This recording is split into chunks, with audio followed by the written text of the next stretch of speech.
Hello everyone, welcome welcome welcome. कैसे हो? बढ़िया। हाँ सर, बहुत बढ़िया। तो लीजिए गाइस, आज मैं आ गया आप लोगों के साथ में हमारे बिजनेस लॉ और एथिक्स का जो पेपर हुआ था उसके एमसीक्यू पार्ट को लेके। मतलब सर क्या, जो पेपर हमारा हो चुका है, हालांकि उसके ऊपर मुझे बहुत शानदार फीडबैक आप लोगों की तरफ से मिले। आप लोग किसी ने कहा हलवा है, किसी ने कहा वो फीडबैक वीडियो मैंने बनाई थी उसके ऊपर। लेकिन लेकिन लेकिन कुछ क्वेश्चन जो पार्ट हमारे पास में है, मैं बता देता हूँ।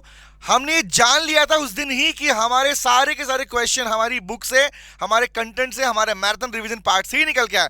एक सिंगल क्वेश्चन भी ऐसा नहीं था जो हमने क्लास में कवर नहीं किया था। और इवन ऐसे क्वेश्चन भी थे जो मल्टीपल हमने क्वेश्चन प्रैक्टिस किए थे। तो आइए आज मैं बात करता हूं हमारे एमसीक्यू पार्ट को लेके कि क्या इनके करेक्ट आंसर थे गाइस। आइए स्टार्ट करते हैं। तो सुनो, बात करते हैं बेटा पहले क्वेश्चन की। एज यू नो, थोड़ा स्पीडी देखना क्योंकि ये सारे क्वेश्चन वो हैं बेटा, और बच्चों का रिव्यू मुझे ऐसा ही मिला कि sir A to Z question हमने सारे वही किए जो क्लास में पहले कर चुके थे। फर्स्ट क्वेश्चन बताओ भाई, सिंपल सी बात, कौन इनमें से मेजर सोर्स नहीं है लॉ का मॉडर्न सोसाइटी के अंदर? अब बताओ, लॉ के अंदर तीन पार्ट पड़ी थी, तीनों तो बनते हैं major source, remember, but executive order major source का पार्ट नहीं है, रिमेंबर। अब तीन पार्ट बनता है, फोर्थ नहीं बनता, फोर्थ तो हट गया हमारे पास में। तो ऑप्शन क्या है इसका? डी आंसर है हमारे पास में। अगले प्रश्न की ओर बढ़ते हैं। चेक करते रहो, कुछ नहीं करना, खाली देख लेना खाली इस पार्ट को। दूसरा पार्ट इसके अलावा, और ये क्वेश्चन हमने डिस्कस किए थे क्लास के अंदर पहले से। अब बताओ, agent is a person employed to do any act for other person. अब बताओ ना, ये अनदर पर्सन कौन है? जिसके लिए काम किया गया वो क्या कौन कहलाता है? जिसके लिए काम किया गया सर वो कहलाता है प्रिंसिपल। याद है? हाँ सर, हमें याद है, उसे प्रिंसिपल कहते हैं। बट जिसके लिए काम, जिसके बिहाफ पे काम कर रहा है वो प्रिंसिपल है। बट कौन सी पार्टी है जिसे डीलिंग करेगा? डीलिंग करेगा कौन है? लॉ में आप जानते हैं बेटा, लॉ में कोई फोर्थ फिफ्थ सिक्स पार्टी नहीं होती है भाई। मेन पार्टीज कौन है? Remember, first second party. But जिससे आप डीलिंग कर रहे हो कौन कहलाती है? उसे थर्ड पार्टी का नाम दिया जाता है। तो आंसर क्या आएगा? Third party. C is the right answer guys. आगे आ जाओ। चलो चलो, ये सारी चीजें वो है बेटा जो हमने अपनी क्लास में डिटेल में डिस्कस की हैं, और ये क्वेश्चन भी इवन डिट्टो के डिट्टो डिस्कस किया हम लोगों ने। अगले प्रश्न पे आओ। करेंगे in case of sale by auction, auction sale वाले पार्ट में हम लोगों ने पढ़ा था कि अगर वहां पर प्रिटेंडेड बिडिंग की जाती है, मतलब अपनी वैल्यू को इंक्रीज करने के लिए सेलर प्रिटेंडेड बिडिंग करता है, मतलब प्रिटेंड मतलब प्रीटेंडेड मतलब प्री इंटेंडेड बिडिंग। याद है हमने बात डिस्कस भी की थी कि सोच समझ के प्लान किया कि अपनी बिडिंग में अपने प्राइस, गुड्स की प्राइस को बढ़ाऊंगा। तो ऐसे केस में अगर बाद में बात निकल के आती है तो वहां पर ये कॉन्ट्रैक्ट वॉइडेबल होगा, या हमने पढ़ा था। बट किसकी चॉइस पर हो? ऑप्शन मतलब किसकी चॉइस पर वॉइडेबल होगा? हम जानते हैं कौन है बेटा? आंसर है बायर की। जिसने सामान परचेज किया उसी की चॉइस पर वो वॉइडेबल होगा, और यहां पर बायर ही कौन है? अग्रीड पार्टी है बायर हमारे पास में। चलो आगे आते हैं। थर्ड का हो गया ए पार्ट हमारे पास। उसके बाद नेक्स्ट क्वेश्चन पे आता हूं। आगे बताओ, एंडोर्समेंट की टाइप हमने बार बार डिस्कस की है, बताना बेटा मुझे। एंडोर्समेंट का हमने डिटेल क्लास में डिस्कस किया कि बताओ इनमें से कौन सा पार्ट एंडोर्समेंट का नहीं है। नेगोशिएबल इंस्ट्रूमेंट का कौन कौन सा पार्ट है, ये अगर पता है तो आपको ये ऑटोमेटिकली पता होगा कि भैया रिटर्न वाला पार्ट, रिटर्न एंडोर्समेंट वाला वर्ड हमने कहीं सीखा ही नहीं है। रेस्ट्रिक्टिव सीखा है, ब्लैंक सीखा है, फुल सीखा है, बट ये आपने रिटर्न एंडोर्समेंट का वर्ड सुना ही नहीं है। तो वर्ड था ही नहीं, तो वही आंसर उसका बन गया हमारे पास में। आगे आ जाओ, अगला प्रश्न। इसलिए बोलता हूं कंसेप्ट आप लोगों ने किए थे, इसलिए आपका पेपर जबरदस्त हुआ बेटा। आपके पेपर के स्ट्रॉन्ग होने का रीजन यही है कि हमने क्लास में डिटेल डिस्कस किया। हर एक कंटेंट, हर एक क्वेश्चन हमारी बुक, हमारे कंटेंट से ही निकल के आया, और इसलिए आप लोगों को लेकर मुझे बहुत खुशी भी हुई। नेक्स्ट क्वेश्चन पे आता हूं बेटा। अगला बताओ, ये तो बेसिक्स है। इंप्लाइड अथॉरिटी का मीनिंग सीखा था ना, याद करो। उसी के मीनिंग में था कि every partner has implied authority to carry on the business of the firm in its usual way. Definition का ये पार्ट है भैया। अगर मैं इसकी डेफिनेशन को फुलफिल करूं तो आंसर अपने आप मिल जाएगा। B is the right answer. आगे आ जाओ। चलो भैया, अगला प्रश्न कह रहा है चैप्टर नंबर 5 फैक्ट्री एक्ट के अंदर चैप्टर नंबर 5 किस चीज को डील करता है? सिंपल सी बात भैया, वेलफेयर मेजरमेंट वाले पार्ट को डील करता है। हम पहले पढ़ चुके हैं ऑलरेडी पहले से। आगे आओ, क्योंकि देखो स्पेसिफिकली इंडस्ट्री लॉ के अंदर आपसे क्वेश्चन बहुत सीधे पूछे गए, स्ट्रेट पूछे गए, बिल्कुल भी घुमाया नहीं गया। तो पेपर बहुत बहुत ज्यादा आसान था, इसलिए आसान था बेटा। आगे आता हूं, अगला प्रश्न सेक्शन ऑफ 55 बताओ। कोड ऑफ वेजेस वाले पार्ट के अंदर सेक्शन 55 किसको डील करता है? ये डील करता है सिंपल सी बात, ऑफेंसेस बाय कंपनी को, जिसमें हमने नंबर ऑफ ऑफेंसेस, हमने एक पूरी लिस्ट थी आपके नोट्स में जिसमें हमने नंबर ऑफ अपने पास पढ़े थे कौन कौन से ऑफेंस वाले पार्ट ट्रीट किए जाएंगे, उनकी पनिशमेंट भी क्या होती है, ये हमने पढ़ा था क्लास के अंदर। आगे आता हूं, अगले प्रश्न पे आ जाओ। अगला प्रश्न हमारे पास में ये वो क्वेश्चन है जिसको कम से कम ज्यादा नहीं तो कम से कम 7 से 8 बार हमने अपने एमसीक्यू सीरीज में लिया। याद करो, गारंटी। एक बच्चे ने लिखा कि सर इस क्वेश्चन को देखने के बाद तो मुझे ना ये चेक भी नहीं करना पड़ा आंसर क्या लिखा हुआ है, मेरे को आंसर पता था पहले, क्योंकि इवन लाइन के वर्ड भी किसी के आंसर के चेंज नहीं हुए। जितने भी क्वेश्चन हम लोगों ने किए सारे डिट्टो वर्ड हमारी क्लास नोट्स में बुक के पीछे मेंशन किए गए हैं। कौन सा था बेटा? ऐसी कंपनी, भाई सिंपल सी बात, जिसके अंदर किसी दूसरी कंपनी का सिग्निफिकेंट इंक्रीज हो। सिग्निफिकेंट मतलब एटलीस्ट 20%, याद है, एटलीस्ट 20% पार्ट जिसका हो, उसे क्या बोलते हैं भैया? जिस कंपनी में उसे बोलते हैं एसेट कंपनी बोलते हैं, और जिस कंपनी ने इन्वेस्ट किया उसे बोलते हैं वेंचर कंपनी। तो आंसर क्या है? ए इज द राइट आंसर बेटा। आगे आता हूं, अगला प्रश्न, क्वेश्चन नंबर नेक्स्ट कौन सा है बताओ। एनुअल रिटर्न ओपीसी 1% कंपनी के अंदर एनुअल रिटर्न अगर मान लो वहां पर कंपनी सेक्रेटरी नहीं है, हम जानने पड़ चुके हैं कि सीएस को साइन करना होता है, सर्टिफाई करना होता है, लेकिन अगर सीएस नहीं है, याद करो सीएस नहीं है मतलब आर्टिकल्स ऑफ एसोसिएशन में अगर कंपनी सेक्रेटरी का अपॉइंटमेंट नहीं दिखाया, सीएस नहीं है, तो उस केस में नंबर 1 सीएस था, नंबर 2 कौन था? नंबर 2 था भैया डायरेक्टर्स को साइन कर सकते हैं, डायरेक्टर को बस आती है कि वो लोग उसे सर्टिफाई कर सकते हैं। आगे आता हूं, एक बार आंसर कौन सा हुआ? इसके अंदर हुआ डी आंसर हुआ। नेक्स्ट पे बताओ अगला प्रश्न, देखो सब क्वेश्चन वही है ए टू जेड, आप इवन पूरा चेक करेंगे। बच्चों ने कहा सर डिट्टो पेपर पूरा कॉपी हो गया, अब दिखाता हूं। अगला पार्ट क्या बोल रहे हैं? स्टार्टअप कंपनी वाले पार्ट में हमने स्वेट इक्विटी वाले शेयर के बारे में लिखा था कि स्वेट इक्विटी शेयर में पढ़ रहे थे, हमने वहां पे दो बात सीखी थी। एक बात सीखी थी कि अगर कंपनी नॉर्मल कंपनी की बात कर रहे थे तो वहां पे पढ़ रहे थे कि भैया 25% से ज्यादा आप स्वेट इक्विटी इशू नहीं कर सकते, ये था इन केस ऑफ जनरल कंपनी की बात कर रहा हूं मैं, ठीक है। बट हमने नीचे नोट में लिखा था प्रॉपर्ली, बार बार उस बात को पढ़ा था कि स्टार्टअप कंपनी कितना, ऑब्वियस बात है कंपनी अभी स्टार्ट हुई है तो उसके पास तो है ही बांटने के लिए वही, रिमेंबर। तो उन कंपनीज के लिए क्या था, हमने बोला नॉट मोर देन 50%, 50% से ज्यादा पेड अप को पार्ट को नहीं इशू कर। लेकिन ध्यान रखना इस क्वेश्चन में गलती की गई, गलती ये थी एज पर द लॉ ये 5 साल नहीं है, ये 5 साल नहीं कहता, up to 10 years, it is up to 10 years. But उससे कोई फर्क पड़ा? कोई फर्क नहीं पड़ा। रीजन इज 10 साल से कम, मतलब अप टू मतलब क्या था 10 साल तक। तो 10 साल तक के अंदर पूरे टाइम लिमिट के अंदर कितना परसेंट पार्ट स्टार्टअप वाला part startup company sweat equity के रूप में इशू कर सकती है? आंसर है नॉट मोर देन 50%, 50% से ज्यादा वो स्वेट इक्विटी में डाइल्यूट नहीं कर सकती है। तो आंसर क्या है हमारा? आंसर तो वही रहेगा, आंसर चेंज नहीं होने वाला। बट यहाँ पर अगर स्टार्टअप नहीं लिखा होता तो हमारा आंसर कुछ हो जाता, हमारा आंसर भी आता उस केस में। चले आगे आता हूं, अगला प्रश्न, क्वेश्चन नंबर नेक्स्ट बताओ। ये भी देखो, बताओ मुझे। अब कॉमन सी बात, अगर कोई लिस्टेड कंपनी है, एक लिस्टेड कंपनी है और लिखा भी है रिकॉग्नाइज्ड स्टॉक एक्सचेंज के ऊपर लिस्टेड कंपनी है, तो लिस्टेड कंपनी अगर ईसॉप वाली स्कीम को इशू करती है तो वहां पर किसकी रिक्वायरमेंट है? माना आपने दो पार्ट पढ़े हैं, सेबी पढ़ा है, एमसीए वाला पार्ट में, सीजी वाला पार्ट भी पढ़ा, लेकिन जब आप अपने पास में लिस्टेड कंपनी की बात कर रहे हो और एक्सचेंज की बात कर रहे हो तो ऑब्वियस वहां पे हमने पढ़ा है security exchange board of India की गाइडलाइंस की वही उसे फॉलो करना पड़ेगा, इसलिए आंसर है D is the right answer guys. अगले प्रश्न पे आता हूं, तो अगला प्रश्न क्या पढ़ना ध्यान से, कह रहा सर वेयर ऑडिटर, ये सेम क्वेश्चन हमने क्लास में एक बच्चे ने डाउट पूछा भी था और हमने इसके ऊपर डिटेल डिस्कशन भी किया था। कौन सा था?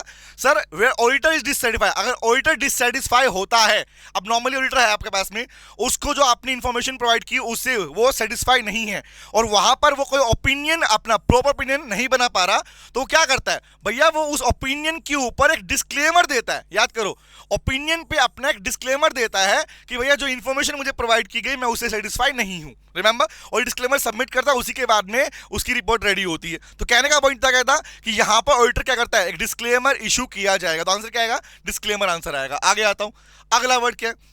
Every listed company shall establish, अब ये वर्ड्स याद करो, विजिल मैकेनिज्म हमने एक वर्ड सीखा था, जहां पर क्या था? विजिल का मतलब क्या था? जहां पर अपने पॉइंट्स को, अपनी बातों को रखने का अधिकार है।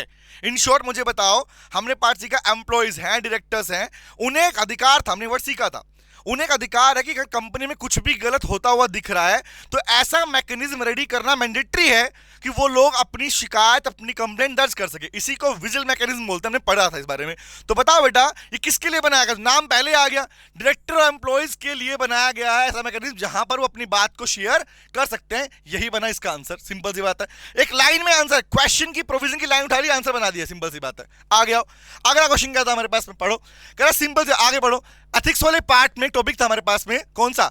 Which the following is not an attribute of emotional intelligence. तो लिखे थे इसके बारे में क्लास में, नोट में हमारे पास में, भाई सेल्फ मैनेजमेंट है, सोशल अवेयरनेस है, कॉर्पोरेट वाला, ये तीनों तो बनते हैं, but corporate management is not the attribute of emotional intelligence. Corporate management is not the attribute of emotional intelligence. याद आ गया? आगे आता हूं, लास्ट क्वेश्चन देख लो कौन सा हमारे पास में, कह रहा holder of public company, simple से पढ़ना, holder of public office, public मतलब भाई इन शॉर्ट जो गवर्नमेंट जॉब वगैरह कर रहे हैं उन्हें डिसीजन लेना होता है क्या सोचकर? भाई सिंपल सी बात, अगर आप गवर्नमेंट जॉब में हो, पब्लिक ऑफिस में काम कर रहे हो, डिपार्टमेंटल काम कर रहे हो, तो वहां पर सबसे मेन काम है, जिस काम के लिए आपको लगाया गया, जिस ऑब्जेक्टिव के पार्ट के लिए आपको लगाया गया, उसी ऑब्जेक्टिविटी पार्ट को ध्यान में रखकर आप मेन काम करेंगे। हालांकि बाकी पार्ट तो बनते हैं, but the first thing is कि आप विदाउट डिस्क्रिमिनेशन बायस पे काम करें। मतलब क्या है, आप अपने ऑब्जेक्टिव, अपने पर्पस को ध्यान में रखकर ही काम करें जिसके लिए आपको अपॉइंट किया गया। तो गाइस ये थे हमारे 15 एमसीक्यूज 30 मार्क्स के, और गारंटेड इतनी खुशी मिली जब बच्चों ने रिप्लाई किया कि 30 में 30, 30 में 30, 30 में 30। लो बेटा, डिट्टो वही सारे क्वेश्चन, इवन लाइंस भी चेंज नहीं हुई। बच्चों ने चेक किया, लाइंस तक चेंज नहीं हुई है गाइस। और दिखाता हूं, ये था एमसीक्यू वाला पार्ट। अब जो बाकी पार्ट सब्जेक्टिव पढ़ा पार्ट था वो हमने पहले ही क्लास में पढ़ लिया था डिटेल पार्ट के अंदर, सारे क्वेश्चन हमारी बुक के अंदर है बेटा। याद करो, चाहे वो टॉपिक कंटिंजेंट कॉन्ट्रैक्ट के रिगार्डिंग हो, जिसके ऊपर आपने मल्टीपल टर्न नालायक को डाउट पूछा है मुझसे, बताओ सर इसके अंदर ये हुआ तो क्या होगा, ये होगा तो क्या होगा, हैपनिंग पे क्या करें, नॉन हैपनिंग पे क्या करें, सब कुछ पार्ट हम पहले कर चुके थे। और ये सारे क्वेश्चन और विद इंक्लूडिंग इनके आंसर का फॉर्मेट भी, आंसर भी हमने अपनी नोट्स वाले पार्ट में आपको दिया था, याद करो। ठीक है, इवन बुक के अंदर तो है ही, बच्चों ने कहा सर एक प्रॉपर मिल जाए जहां पे लिख लें पूरा उसको देख के, वो भी मैंने आप लोगों को लिए बना के दिया था, याद करो। अगले पार्ट पे आता हूं। ये भी हमने कहा था ड्यूटी द बेलर के बारे में बात की थी, और ड्यूटी द बेलर में क्या उसे ध्यान रखना चाहिए बेली की साइड से, तो उसके उस पार्ट में भी हमने क्लास में ही पूरा कवर किया था। और ये गारंटी है, और बहुत अच्छा पेपर आप लोगों का हुआ, ये मेरे को समझ में आ चुका। पेपर देखते हैं क्लैरिटी हो गया था कि इन्होंने तो चिंदी पेपर इन लोगों के लिए, और वही आप लोगों ने मुझे लिख के भी दिया। आगे thank you very much guys. आगे बढ़ता हूं, अगला प्रश्न देख लो। चाहे आपके पास डिसोल्यूशन ऑफ फॉर्म 5 स्टेप की बात थी, तो 5 में से कोर्ट की साइड से डिसोल्यूशन वाला पार्ट ये भी पूरा कर चुके थे। नेगोशिएबल इंस्ट्रूमेंट और असाइनमेंट में क्या डिफरेंस आता हमारे पास में, वो वाला पार्ट। इसके अलावा देखो, चेक करो, इवन कौन कौन सी पावर है, इंस्पेक्टर की पावर याद करो, प्रॉपर अलग से इसके ऊपर तुमने कहा था लाइन कौन सी लिख के आनी है, एग्जैक्ट वही लाइन इस क्लास के नोट्स के अंदर दी थी जो आपको एग्जैक्टली लिख के आनी थी, और वो हमने पूरा याद कर लिया था। और आगे आता हूं, अब खुद चेक करो, एक सिंगल क्वेश्चन ऐसा नहीं दिख रहा मुझे जो कि पार्ट हमारे पास में हमारे कंटेंट में ना हो। हर एक चीज हमारी वहीं से आई है। आगे बात करता हूं, और देख लो भैया, भाई ग्रेचुइटी को लेके जो एप्लीकेशन के रिगार्डिंग या लेट पेमेंट के रिगार्डिंग जो प्रोविजंस है, वो वाला पार्ट इसमें आ गया। नेक्स्ट पे आता हूं, याद करो कंपनी एक्ट के, तो हर एक पार्ट दिखा रहा हूं आप लोगों को, आप प्रॉपर चेक कर सकते हैं, मैच कर सकते हैं इसको। उसके अलावा कौन सा है भाई, कौन कौन से डिफरेंट कंडीशन कौन सी, कंपनी एक्ट के अंदर आपके सिक्योर्ड डिबेंचर्स को लेके कौन कौन सी कंडीशंस हैं।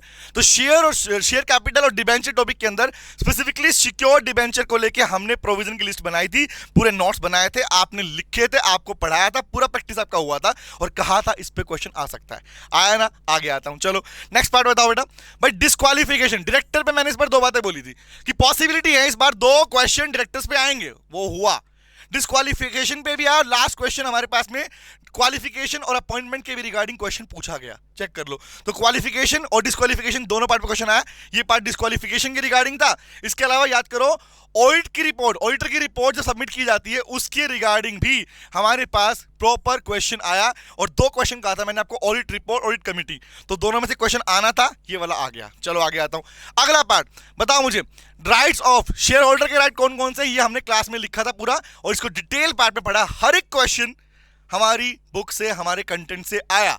आपको 3 चीजें दी गई थी, आप लोगों को आपके अलग से बुक के पीछे क्वेश्चन दिए गए थे, आप लोगों को मैंने अलग से सेपरेट क्वेश्चन बैंक भी दिया था, और आप लोगों को separate exam point of view से पीडीएफ भी मैंने प्रोवाइड किया था। इन तीनों एलिमेंट से बाहर कुछ भी नहीं आया, सब कुछ इन्हीं में से आया। चलें आगे आता हूं, और ये बात मैं नहीं बोल रहा हूं, ये बात आप लोग बोल रहे हो, मुझे बहुत खुशी मिलती है इस बात को सुनने के बाद। इसके अलावा कितना इजी क्वेश्चन पूछा गया बताना, नेचर वाले पार्ट को लेके। इनिशियल शुरुआत यहीं से की थी, तो नेचर एथिक्स के नेचर के बारे में क्वेश्चन पूछा गया, ज्यादा घुमाया नहीं गया, सीधा स्ट्रेट क्वेश्चन पूछ लिया गया। तो बच्चा बोला रहा है सर इतना इजी क्वेश्चन था, हमने देखते साथ लिखना स्टार्ट कर दिया इसको। आगे आता हूं, इसके बाद में बताओ, उसके बाद इमोशनल इंटेलिजेंस के क्या इफेक्ट्स हैं आपके काम पर, फिजिकल, ये मेन क्वेश्चन था। इमोशनल इंटेलिजेंस में हमने 2 क्वेश्चन ही किए थे, दोनों के दोनों आ गए, चेक कर लो। ये भी आ गया, ऊपर पहले वाला पार्ट भी आ गया हमारे पास में। लास्ट वन, ये वाले क्वेश्चन में मुझे लगा था कि बच्चे बोलेंगे अरे बड़ा क्वेश्चन, लेकिन याद करो, एक बच्चे ने बोला सर ये दोनों क्वेश्चन तो हमारे लिए हलवा थे, हलवा, क्योंकि एज इट इज दोनों के दोनों क्वेश्चन हम क्लास में हमारी केस स्टडी क्वेश्चन जो बैंक दिया था उसमें ऑलरेडी कवर है। इवन कुछ क्वेश्चन में तो नाम, इन दोनों क्वेश्चन में एक क्वेश्चन का तो नाम तक चेंज नहीं किया, एक में नाम चेंज था खाली आगे स्टार्टिंग का, लेकिन उसके अलावा कोई भी पार्ट में नाम चेंज नहीं मिला। चले तो सेम क्वेश्चन ये पार्ट कौन सा हमारे पास में, कैपेसिटी ऑफ पार्टीज के अंदर आपसे याद होगा आपके पास साउंड माइंड वाली जो कहानी थी वो वाला पार्ट हमने पढ़ा था। साउंड माइंड, और यहां पे आपको लिखना था अनसाउंड माइंड के ऊपर। भाई साउंड माइंड को डिफाइन बेस प्रोविजन का साउंड माइंड का था, चैप्टर का नाम कैपेसिटी पार्ट, टॉपिक का नाम था साउंड माइंड वाला पार्ट, जिसमें अनसाउंड माइंड की बात, ड्रंकर्ड पर्सन, पियक्कड़ शराबी व्यक्ति जब कॉन्ट्रैक्ट कर रहा होता है, याद करो, तो वो केस था हमारे पास में अनसाउंड माइंड का व्यक्ति। तो वो पार्ट भी हमने क्लास में किया था। एंड लास्ट वन इज, याद करो अगेन, डायरेक्टर वाले पार्ट के क्वेश्चन पूछा गया जिन्होंने बच्चों ने अटेम्प्ट किया है। तो ये वाला क्वेश्चन देखो, अब सोचो, स्टेट क्वेश्चन ना अटेम्प्ट करके हमारे बच्चे, मेरे प्यारे प्यारे बच्चे, वो केस स्टडी क्वेश्चन करके, सोचो कितना स्ट्रॉन्ग उनकी तैयारी होगी। मुझे बहुत खुशी होती है आप लोगों के लिए, प्राउड फील होता है, आप लोग बहुत मेहनत की आप लोगों ने, और आप लोगों ने शानदार परफॉर्म किया गाइस। तो लास्ट क्वेश्चन क्या था हमारे पास में, पूछा गया भैया अपॉइंटमेंट के रिगार्डिंग डायरेक्टर का क्या रिव्यू रहता है, अपार्ट फ्रॉम दिस क्या है उसकी क्वालिफिकेशन, डिसक्वालिफिकेशन ऊपर पूछ ली, क्वालिफिकेशन और अपॉइंटमेंट के बारे में नीचे पूछ लिया। तो ये सेम क्वेश्चन तो भैया कहा था आपके एग्जाम में आएगा, अज्यूम था 2 क्वेश्शन आएंगे, दोनों के दोनों वही आए जो हमने बात की थी। तो गाइस ये था आपका पूरा complete review MCQ part subjective question को लेके, और गारंटी बोलता हूं मैं रिजर्वेट कर रहा हूं आपके शानदार रिजल्ट का और आपकी अपकमिंग तैयारी का। तो guys thank you very much, hopefully आपको अच्छा लगा हो, और कुछ भी पार्ट हो तो प्लीज बताइएगा। Thank you very much, bye guys, take care, bye bye.